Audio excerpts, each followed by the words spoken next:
고생은 아니고요. 네. 오늘 아침에 오니까 이렇게 제작진들 표정이 밝아 보이죠. 왠지 여유가 있는 느낌입니다. 그렇죠. 맨날 공장장이 저보고 악마니 대마왕이니 하는데 왜 제가 오고 공장장이 빠졌는데 제작진의 표정이 밝아 보일까? 왜 김은지 기자의 얼굴이 이렇게 오늘 아침에 빛날까? 아, 청취자분들에게 이 분위기를 전달해 드리지 못해서 아쉬울 뿐입니다. 본격적으로 뉴스 들어갈게요. 네네. 아, 이게 참 이 김상조 지금 내정자를 두고 국민의당이 고민을 하고 있다면서요?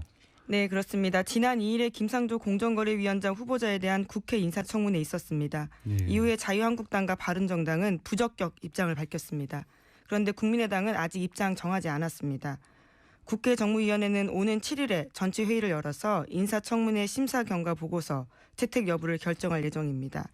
자유한국당은 만약 보고서 채택이 불발되는데도 문재인 대통령이 임명을 강행할 경우엔 향후 국회 일정 보이콧까지 검토하고 있다라는 것도 전해졌습니다. 그러니까 지금 구도가 일단 민주당은 당연히 여권이니까 찬성을 하고 정의당도 같은 입장이긴 하고 바른정당하고 자유한국당은 아무래도 조금 각을 세우는 쪽으로 굳어졌는데 국민의당이 그 가운데 낀 거잖아요. 어떻게 보면 캐스팅 보트로서. 예, 그렇죠. 이거를 뭐 행복한 고민이라고 해야 될까요? 아니면은 뭐 나름대로의 당 내에서도 좀 눈치가 있을까요? 네, 어쨌거나 당 안에서는 의견이 갈리고 있는데 오늘 오전에 당 지도부와 정무위원들이 합동회의 앞두고 있다고 합니다. 그 뭐 박지원 전 대표 같은 경우 조금 이 정도면 괜찮은 게 아니냐라는 식으로 또 개인 의견도 피력을 했는데 예, 지도부에서는 어쨌든 계속해서 부적격이라는 쪽으로 생각을 하고 있는 것 같고 제가 봤을 때는 국민의당도 내부 사정 내지는 지금 국민의당이 아무래도 호남 지지율 같은 걸 생각을 해봤을 때는 너무 나설 경우에는 또 역부도 불지 않을까 이런 우려도 할 것 같은데 어떻게 네. 보이세요? 당 내부에서도요. 박지원 의원뿐만이 아니라 천정배 의원, 김성식 의원도 찬성 의견 개인적으로 냈습니다. 그러다 보니까요. 의견 조율하기가 쉽지 않은 상황인 거죠. 지난번에 이낙연 지사 통과했을 때도 사실 엉뚱하게 주호영 바른정당에서 원내대표가 그런 얘기를 했잖아요. 바른정당은 오히려 다 찬성을 했는데 국민의당에서 이게 이견이 있었던 게 아니냐. 혹시 이번에도 그런 뭐 엉뚱한 일이 벌어지지 않을까라는 생각도 좀 해봅니다. 아, 다음 뉴스로는 이 우리 군 차기 한국형 전투기 도입 사항과 관련해서 갑작스럽게 좀 변경된 그런 모습이 좀 보인다라고 해서 감사원에서 다시 감사를 한다 이런 얘기가 들리네요.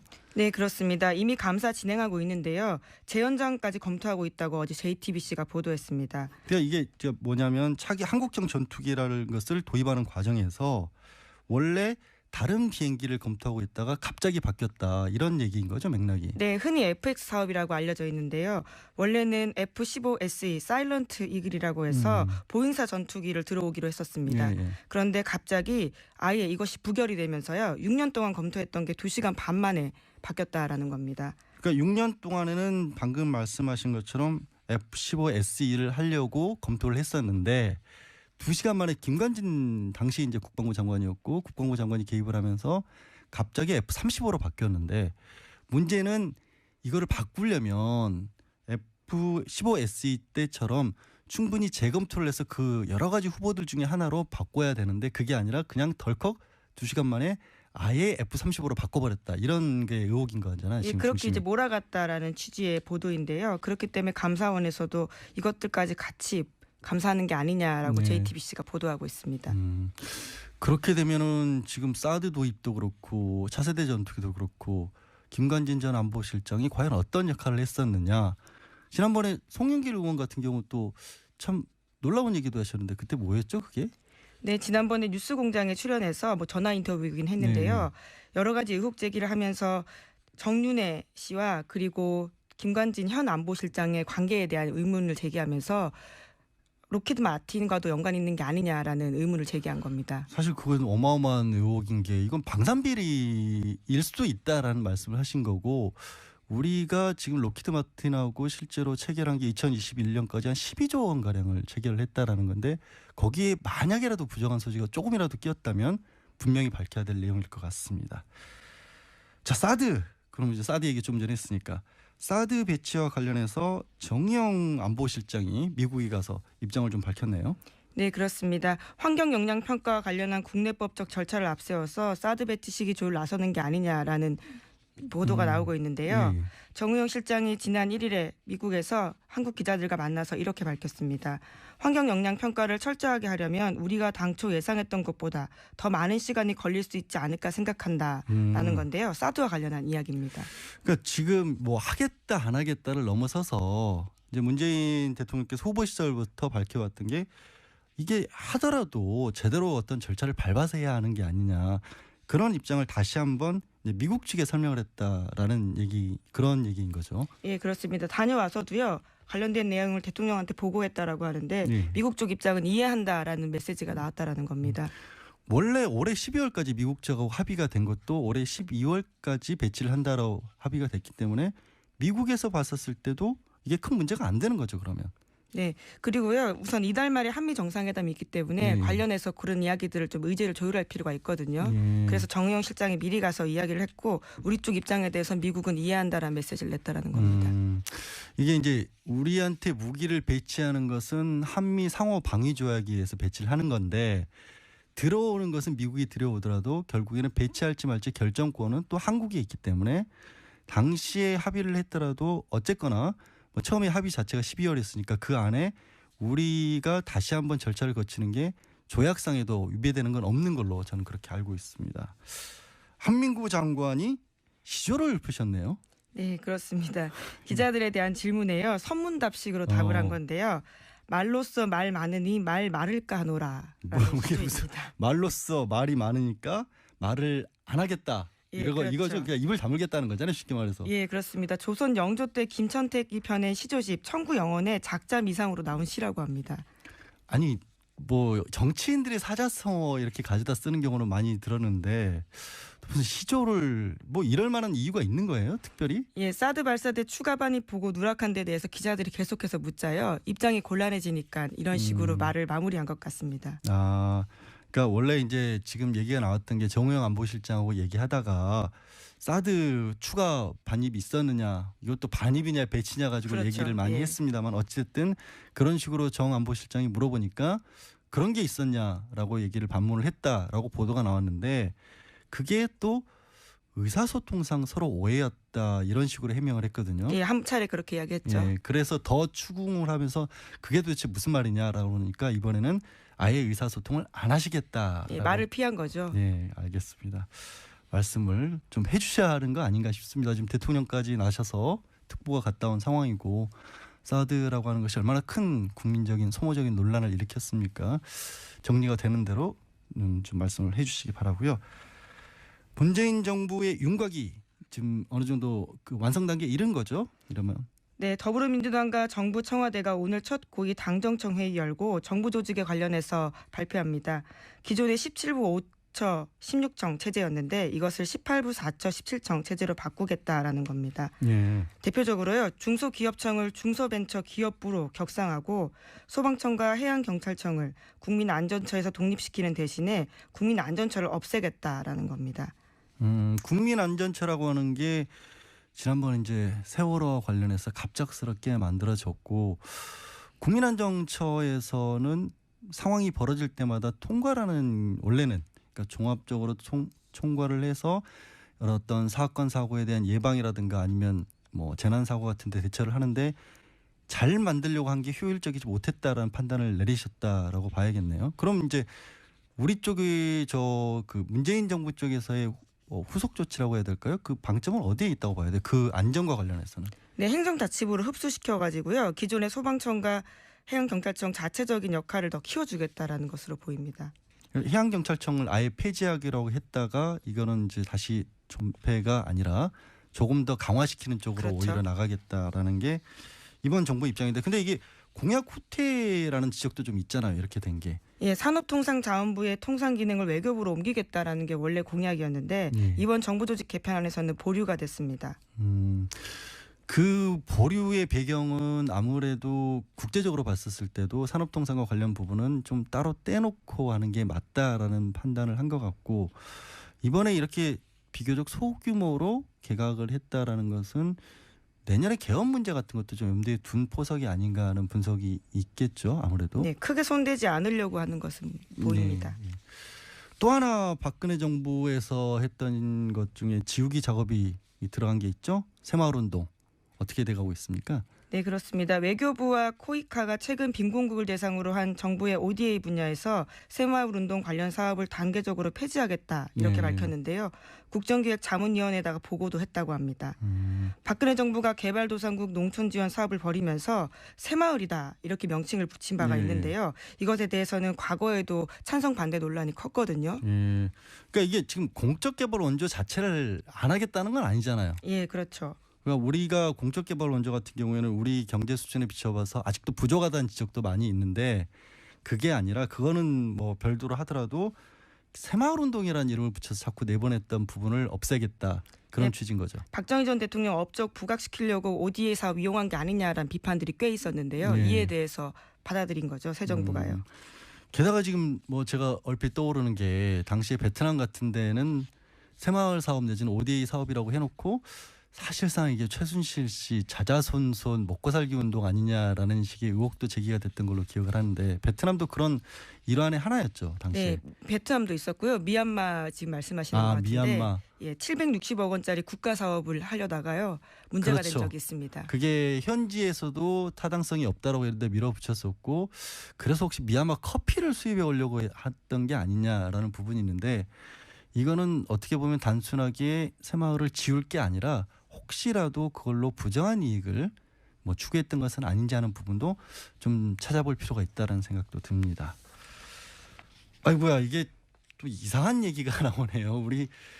우리 검찰이 이른바 돈봉투 주고받던 술자리에서 대통령이 감찰 지시까지 해서 검찰 개혁한다는 얘기가 나왔는데 그 감찰이 또 이상하게 돌아가고 있다면서요. 네, 돈봉투 만찬에 참석했던 노승건 서울중앙지검 1차장이 지난달 말 대검에 접수된 관련 사건을 넘겨받아서 이것을 자신이 지휘하는 서울중앙지검 조사 일부에 배당했습니다. 그러니까 셀프 배당한 게 아니냐라는 논란이 나오고 있다고 한겨레 신문이 아침에 보도했습니다. 아니 지금 그때 만찬도 이 관리 감독을 해야 되는 법무부 간부하고 수사를 담당했던 서울중앙지검 간부들이 술을 같이 마시고 돈봉투 서로 나눠 갖는 바람에 문제가 된 건데 이번에는 그래서 그거를 감찰하라고 했는데 그것도 또 다시 자기 식구들끼리 하겠다는 거예요, 그러면? 예, 이번에는 수사와 관련된 부분들인데요. 검찰이 자신에게 관련된 사람들이 있는 부서로 셀프 배당을 해서 이 수사조차도 셀프 수사되는 게 아니냐라는 걱정이 나오고 있다는 겁니다.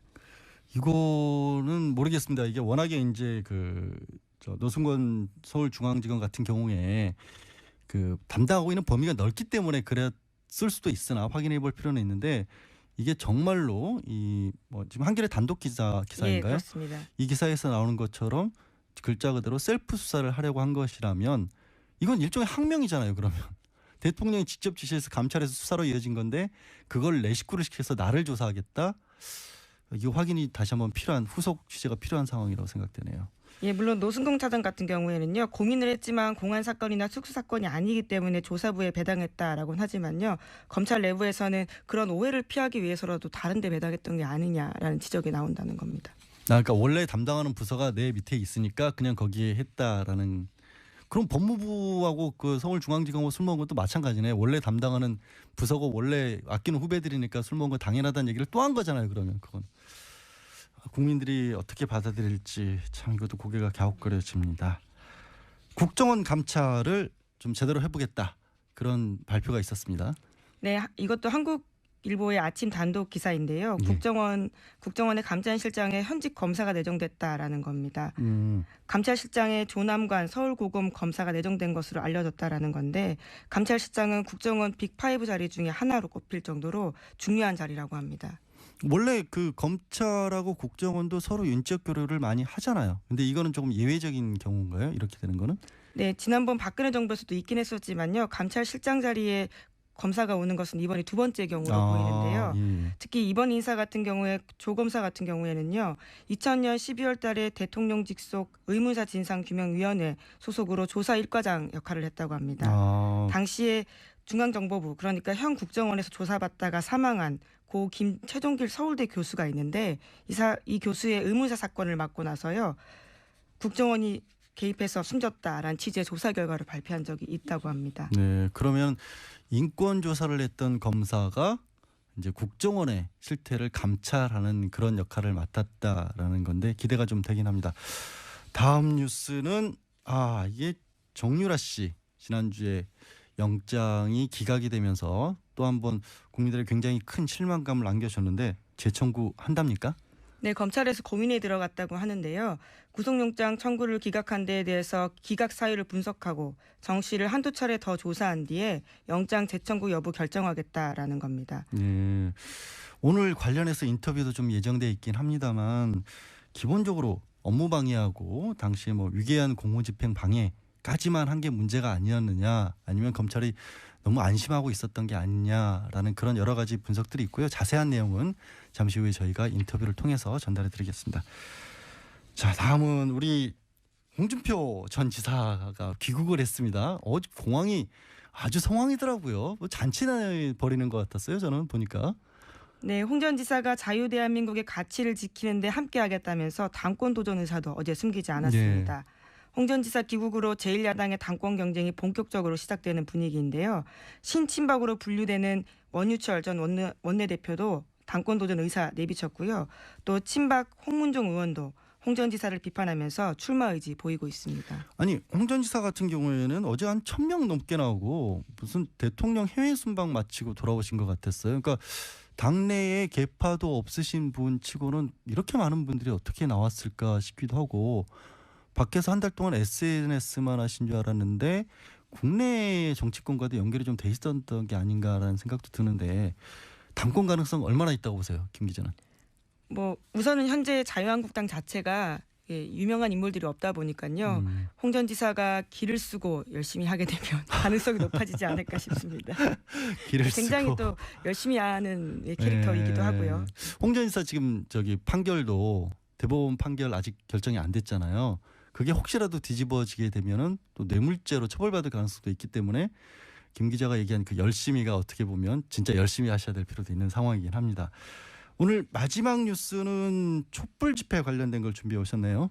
네, 그렇습니다. 작년 한 해 집회 시위 참가자 수가 최근 10년간의 최대 규모를 기록했는데요. 네. 또 불법 폭력 시위는 가장 적었다라고 합니다. 연유는 1,700만 명이 있었으나 폭력은 가장 적었다. 물론 촛불 시위 내내 청소도 깨끗하게 됐었고 시민 의식이나 이런 부분은 해외로도 보도가 되고 그랬던 기억이 새삼스럽긴 합니다. 버틴하고 실제로 체결한 게 2021년까지 한 12조 원 가량을 체결을 했다라는 건데 거기에 만약에라도 부정한 소지가 조금이라도 끼었다면 분명히 밝혀야 될 내용일 것 같습니다.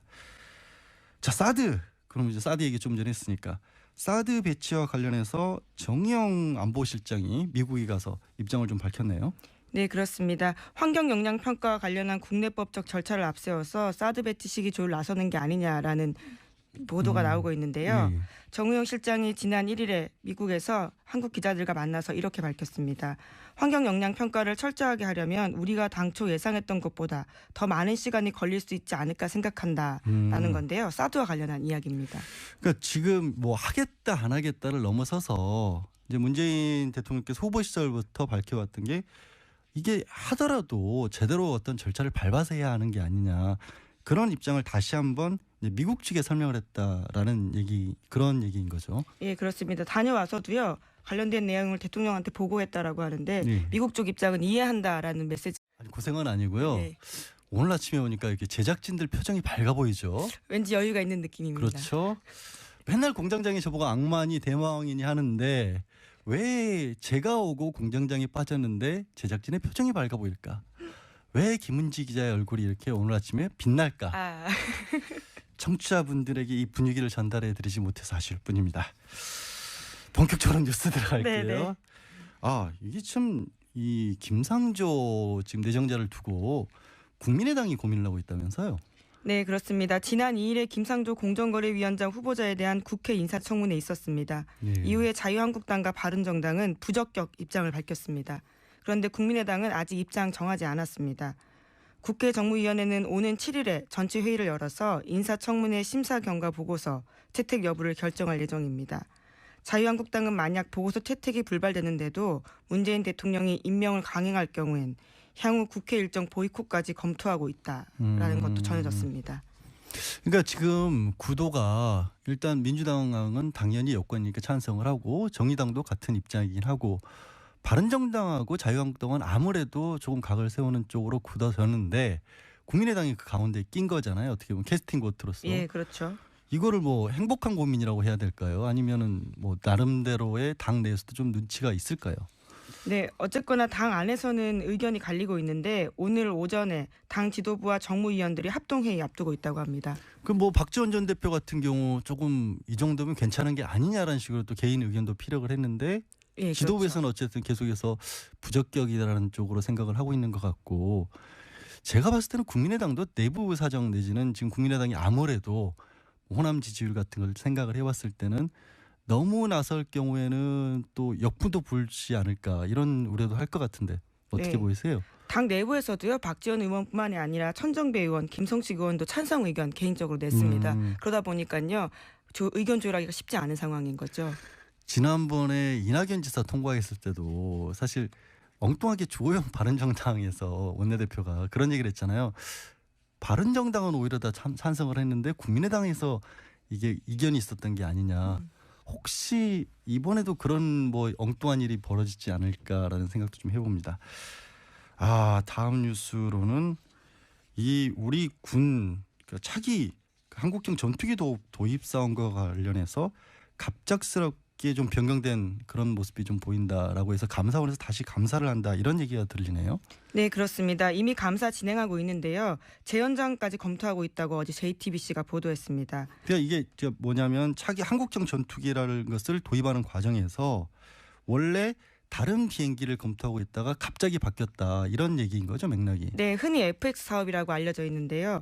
원래는 F-15SE 사일런트 이글이라고 해서 보잉사 전투기를 들어오기로 했었습니다. 예. 그런데 갑자기 아예 이것이 부결이 되면서요. 6년 동안 검토했던 게 2시간 반 만에 바뀌었다라는 겁니다. 그러니까 6년 동안에는 방금 말씀하신 것처럼 F-15SE를 하려고 검토를 했었는데 2시간 만에 김관진 당시 이제 국방부 장관이었고 국방부 장관이 개입을 하면서 갑자기 F-35로 바뀌었는데 문제는 이거를 바꾸려면 F-15SE 때처럼 충분히 재검토를 해서 그 여러 가지 후보들 중에 하나로 바꿔야 되는데 그게 아니라 그냥 덜컥 2시간 만에 아예 F-35로 바꿔버렸다. 이런 게 의혹인 거잖아요. 예, 지금 그렇게 중심이. 이제 몰아갔다라는 취지의 보도인데요. 그렇기 때문에 감사원에서도 이것들까지 같이 감사하는 게 아니냐라고 네. JTBC가 보도하고 있습니다. 그렇게 되면은 지금 사드 도입도 그렇고 차세대 전투기도 그렇고 김관진 전 안보실장이 과연 어떤 역할을 했었느냐. 지난번에 송영길 의원 같은 경우 또 참 놀라운 얘기도 하셨는데 그때 뭐였죠 그게? 네, 지난번에 뉴스공장에 출연해서 뭐 전화 인터뷰이긴 했는데요. 여러 가지 의혹 제기를 하면서 정윤회 씨와 그리고 김관진 현 안보실장의 관계에 대한 의문을 제기하면서 로키드 마틴과도 연관 있는 게 아니냐라는 의문을 제기한 겁니다. 사실 그건 어마어마한 의혹인 게 이건 방산비리일 수도 있다라는 말씀을 하신 거고 우리가 지금 로키드